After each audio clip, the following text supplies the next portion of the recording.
Hello नमस्कार दोस्तों, मेरे छोटे से YouTube चैनल पर आपका बहुत बहुत स्वागत है। क्योंकि आज हम निकल चुके हैं ऐसी शानदार जगह जो आज तक आपने नहीं देखी होगी। तो बने रहिए मेरे YouTube चैनल पर क्योंकि हमारी जर्नी स्टार्ट हो चुकी है। हम निकल चुके हैं ऐसी जगह जो शायद ही आज तक आपने देखी हो, क्योंकि ये ऐसा मंदिर है जो कि जयपुर से 40 किलोमीटर दूर नाइला में पड़ता है और ये तकरीबन बताया जाता है कि ये 2000 साल पुराना मंदिर है। तो आप सोचिएगा, इस 2000 साल पुराना मंदिर जो आज तक मैंने भी नहीं देखा है, पर मैं आपको दिखाने जा रहा हूँ। तो बने रहे मेरे YouTube चैनल पर। तो नजारा आप देख ही सकते हैं, इतना सुंदर है, इतना शानदार है कि सुंदर सुंदर वादियां है और ये खूबसूरत पेड़ और गांव का अभी तो पक्का रास्ता है, बाद में छोटे छोटे कच्चे कच्चे रास्ते आएंगे, वो हम आपको दिखाते जाएंगे। सो गाइस, अभी हम ऐसी जगह पर पहुंचने वाले हैं जहाँ पर हमारे दोस्त यार और हमारे किरदार, जिनके लिए हम केले लेके जा रहे हैं, वो हमारे दोस्त नहीं है, बाकी वैसे तो वो बंदर है, पर हम उन्हें दोस्त ही बोलते हैं क्योंकि यारी दोस्ती हमारी बहुत पुरानी है बंदरों से। हम बंदरों के लिए केले लेके जा रहे हैं जो कि पीछे पड़े हैं, हम आपको दिखाएंगे। सो ये कच्चा रास्ता, ये देखो खूबसूरत गाँव, बिल्कुल शांत माहौल,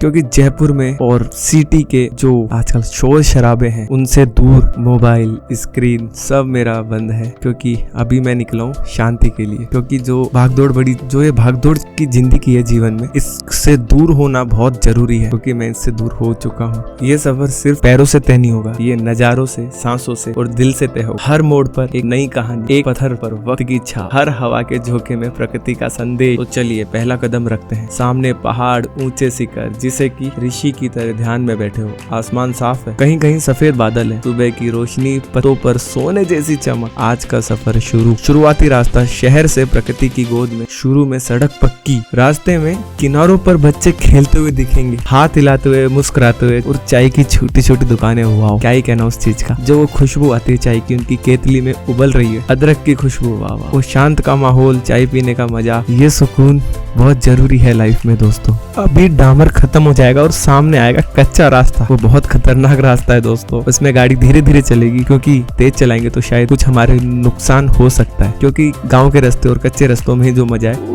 वो जयपुर के रास्तों में और शहर के रास्तों में कहाँ। मुलायम मिट्टी, हरियाली, शांति और सुकून, दाएं बाएं झाड़ियां, छोटे छोटे फूल और वो महक, गांव की महक की बात ही कुछ और है। अगर आप कभी गांव आओ तो थोड़े बहुत दिन तो शहर की भाग दौड़ से बहुत ही शांति मिलती है। कच्चे रास्तों का स्वभाव भी बड़ा प्यारा हो, जैसे आपको घुमाते हैं, मोड़ते हैं, छुपाते हैं, फिर अचानक एक खुला दृश्य दे देते हैं, जैसे कोई कहानी का पहले रहस्य रस्ता है, फिर धीरे से पर्दा उठा ले। तो बने रहे और देखते रहे ऐसी शानदार जगह जो आज तक आपने नहीं देखी होगी। मैं सोचता हूँ प्रकृति कभी विशालता से चकित रहती है, कभी सूक्ष्मता से मोह लेती है। वही पत्ता, वही ओस की बूंद, जरा झुककर देखो, एक ब्रह्मांड दिख जाता। तो आप भी हमारे साथ मुस्कुरा कर चलिए, क्योंकि इस खूबसूरती का मजा आपको भी लेना है। इस खूबसूरती के मजे में बहुत ही आनंद है। काश मैं आपको भी साथ लेके चलता हूँ, पर आप वीडियो में देखो और मजे करो दोस्तों। यह पल बहुत शानदार है मेरे लिए, आपके लिए और हर उस इंसान के लिए जो इस भागदौड़ से थोड़ा दूर जाना चाहता है। और शांत का माहौल और जिस स्पीड से हम चल रहे हैं, मानो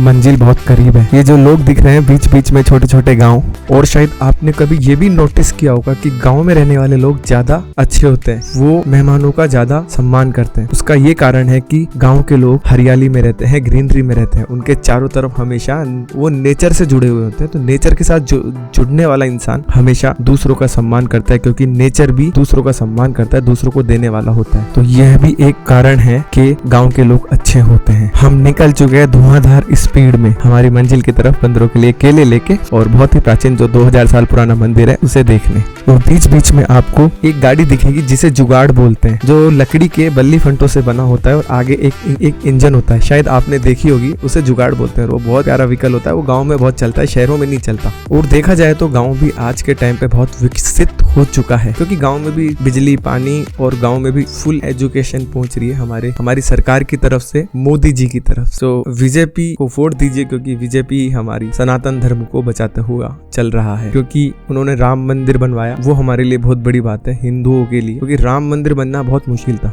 पर कई जगह देखा जा रहा है कि गांव से लोग पलायन कर रहे हैं शहर की तरफ, क्योंकि शहर में उन्हें रोजगार के लिए और इन सुंदर पहाड़ों का नजारा, वाव, आगे और भी सुंदर सुंदर पहाड़ आएंगे जहाँ पर बहुत शांति। अगर आप लाइव देखोगे तो आपको लगेगा वाव, बड़ा पीसफुल जगह। इस जगह पर आना हर कोई पसंद करेगा, क्योंकि यहाँ की हवा में इतनी शांति है कि क्या ही कहना। पर बीच बीच में थोड़ा बच के चलना पड़ता है दोस्तों, क्योंकि रास्ता बहुत ही कच्चा है और बहुत ही खतरनाक रास्ता है। गाँव का रास्ता बोलते हैं इसे। तो यहाँ के लोग तो जानते हैं कि रास्ता कैसा है तो वो फटाफट नहीं वो निकल जाते हैं, पर हम नए हैं तो हमको थोड़ा बच के चलना पड़ेगा, थोड़ा धीरे चलना पड़ेगा। तो आपको दिखाएंगे रास्ते को। सफर की शुरुआत में ही मन बड़ा रोमांचित रहता है। सड़कों पहाड़ों पर टेढ़ी मेढ़ी घुमावदार राहें, चारों तरफ फैली हरियाली और ऊंचे ऊंचे पेड़। कभी ऊपर देखो तो नीला आसमान और कभी अपनी बाईं तरफ झांक कर देखो तो लगता है मानो घाटी में कोई रहस्य छुपा हो। दोस्तों ये रास्ता सच में बहुत दिलचस्प है और 2000 साल पुराने मंदिर की तरफ लेके जाने में सक्षम है। दोस्तों यहाँ न तो बड़ी गाड़ियां आसानी से जा सकती है और न ही तेज रफ्तार से जा सकते हैं। यहाँ तो सिर्फ दो ही चीजें काम आती, धैर्य और जिज्ञासा। जब आप कच्ची पहाड़ियों पर चलते हो तो हर कदम पर लगता है एक नई कहानी सामने आ रही है। पेड़ों के नीचे छोटे छोटे कंकर और हमारे राइट हैंड पे घना जंगल, पेड़ों के बीच से चिड़ियों की आवाज, इस सब सफर को बहुत ही खूबसूरत बना देती है। और क्योंकि घना जंगल है आगे, वो भी हम आपको दिखाने वाले, तो बने रहना और रास्ते पर चलते रहना सफर, क्योंकि हमारे साथ सफर करोगे तो जीवन जीने का मजा आ जाएगा। दोस्तों कभी कभी रास्ता इतना सकरा हो जाता है कि लगता है जैसे हम किसी रहस्यमय सुरंग से गुजर रहे हो। रास्ते के किनारे फूल खिले हैं, कहीं छोटा सा नाला बह रहा है और हवा में नमी, खुशबू, जैसे प्रकृति आसानी से हमारी अगवानी कर रही हो। ऐसे माहौल में थकान का नामो निशान नहीं होता। दोस्तों बहुत ही सुंदर है, बहुत ही मजा आ रहा है। आगे देखना इन चीजों को आप। आखिरकार वो रास्ता आने वाला है, क्योंकि ये छोटा सा गांव आ चुका है। इसके शायद थोड़ा सा ही आगे हम पहले आए हैं, तो आगे वो चीजें आने वाली जो अब तक मैंने आपको बताई है। देखे थे तो डामर की सड़कें थी, पर अब जैसे जैसे जैसे आगे बढ़ते गए, यह यात्रा हमें बताती है कि जिंदगी सिर्फ मंजिल तक पहुंचने का नाम नहीं, असली मजा तो सफर को जीने में है। कभी कठिन रास्ते हैं, कभी आसान, कभी शरारतें और हंसी होती है, तो कभी शांति और भक्ति। अगर आपको ये सफर का अनुभव लेना है तो आप खुद भी चलिए हमारे साथ कभी। पिछली बार हमारे साथ क्या हुआ था, जब हम बंदरों के लिए केले ले तो सारे बंदर एक साथ हमारे पे आ गए। सब बंदर सारे केले ले गए, पर लास्ट में ये हुआ सब बंदरों ने एक आध जुट बना लिया, सारे एक एक केले लेके बैठ गए। तो हमें बहुत अच्छा लगा, वो उन्होंने हमारे साथ ऐसा किया जैसे हम उनके दोस्त है बहुत पुराने। कोई बंदर हाथ पकड़ता तो कोई हमारा पैर, कोई हम पे बैठ जाता। उनके आंखों की चमक, उनकी तेज हरकतें और केले पकड़ते ही जो खुशी उनके चेहरों पर दिखी, वो हमारे लिए अनमोल थी। ऐसे पलों में सचमुच होता है कि प्रकृति और इंसान का रिश्ता कितना सुंदर हो सकता है। हम इन्हें खिलाते हैं और ये हंसी हंसी मनोरंजन से लोट पलोट होके केले खाते हैं। ये चीज आपको आगे देखने को मिलेगी जब हम बंदरों के पास पहुंचेंगे। हमारे चारों तरफ ऊंचे ऊंचे पहाड़, उन पर बादल मंडरा रहे हैं। कभी लगता है बादल पहाड़ों को छू कर गुजर रहे हैं। हवा पहाड़ी रास्तों को टकराकर एक मधुर सी सरसराहट कर रही है। पिछली बार क्या हुआ था, कुछ बड़े बंदर शरारती भी है। एक सिर के ऊपर से कूदकर निकलता है, दूसरे पीछे से थैले की गांठ को अपने नुकीले नाखून से कुचलता है। हम हंसते हैं पर दूर